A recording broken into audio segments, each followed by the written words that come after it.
প্রিয় বন্ধুরা, পবিত্র কাবা শরীফের ভেতরে কি কি আছে, কাবা শরীফের দরজা কখন খোলা হয় এবং এর গ্লাভস কখন কখন পরিবর্তন করা হয়। প্রিয় দর্শকবৃন্দ, আপনাদের মধ্যে কারা কারা পবিত্র কাবা শরীফকে স্বচক্ষে দেখেছেন এবং কারা কারা দেখতে চান তারা অবশ্যই কমেন্ট বক্সে লিখে জানাবেন। পৃথিবীতে আল্লাহর অসংখ্য নিদর্শনের মাঝে এক অনন্য নিদর্শন হল পবিত্র কাবা শরীফ। এটি শুধু একটি আল্লাহর ঘর নয়, বরং এটি ইসলামের প্রাণকেন্দ্র, যার সঙ্গে জড়িয়ে আছে হাজারো ইতিহাস, রহস্য ও আল্লাহর বরকতের ছোঁয়া। পৃথিবীর সৃষ্টি লগ্ন থেকেই আল্লাহ তাআলা কাবা শরীফকে তার মনোনীত বান্দাদের মিলনস্থল হিসেবে নির্ধারণ করেছেন।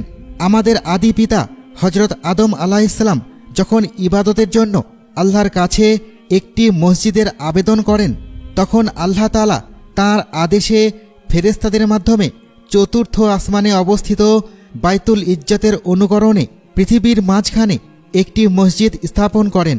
পরে হজরত আদম আলাইহিসসালামের পুত্র হজরত শীস আলাইহিসসালাম এই নকশার ভিত্তিতে নির্মাণ করেন একটি ঘর, যা আজকের কাবা শরীফ।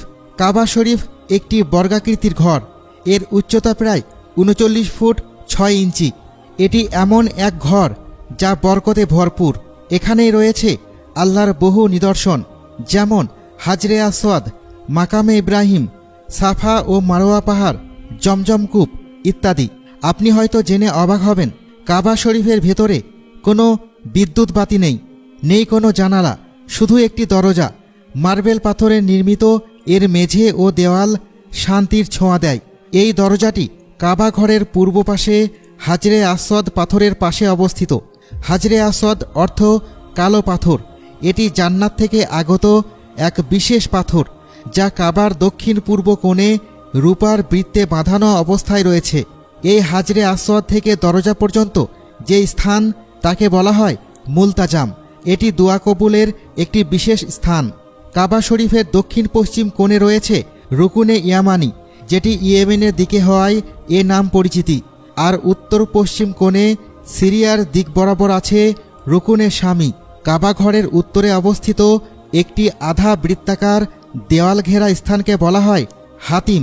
এটিও মূলত কাবার একটি অংশ। কাবা শরীফের উচ্চতা বিভিন্ন দিক থেকে বিভিন্ন রকম।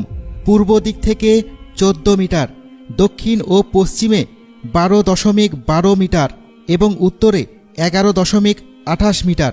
ঘরের ভেতরে রয়েছে 3টি কালো রঙের কাঠের পিলার, প্রতিটির ব্যাস 44 সেন্টিমিটার।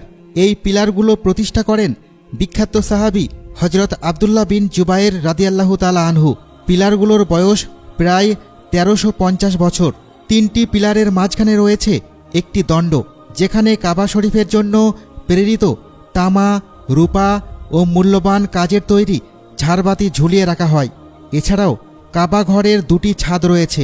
এর দেওয়ালগুলো সবুজ ভেলভেট পর্দা দিয়ে ঢাকা থাকে, যা প্রতি 3 বছর অন্তর অন্তর বদলানো হয়।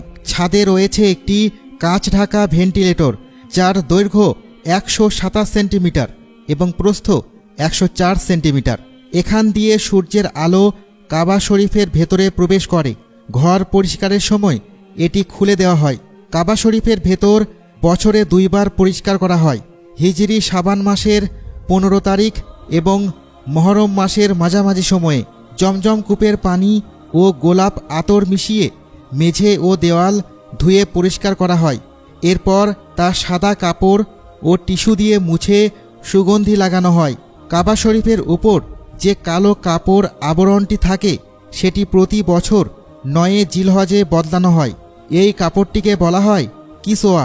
এটি কালো সিল্কের তৈরি, যার উপর স্বর্ণখচিত ক্যালিগ্রাফিতে কুরআনের আয়াত ও কালেমা শাহাদাত সুতা দিয়ে এমব্রয়ডারি করা হয়। এসব সৌন্দর্য ও রহস্যময়তার মধ্যেও কাবা শরীফের দরজা বছরে মাত্র 2 বার খোলা হয়, হজের 15 দিন আগে এবং রমজানের 15 দিন আগে। এই দরজার চাবি রয়েছে বনি সাইবা নামক এক মর্যাদাপূর্ণ গোত্রের হাতে। এই চাবি মহানবী হজরত মুহাম্মদ সাল্লাল্লাহু আলাইহি ওয়াসাল্লাম নিজ হাতে এই গোত্রকে দিয়ে যান এবং কিয়ামত পর্যন্ত তাদের হাতেই তা থাকবে। এই সময় কাবা শরীফ পরিষ্কারের জন্য বিশ্ব মুসলিম নেতৃবৃন্দ রাষ্ট্রপতি, মন্ত্রী ও বিশেষ ব্যক্তিগণ আমন্ত্রিত হন। মক্কার গভর্নর তাদের নিয়ে কাবা শরীফের ভেতরে প্রবেশ করেন এবং পবিত্র ঘরটি জমজম কূপের পানি ও গোলাপ জল দিয়ে পরিষ্কার করেন।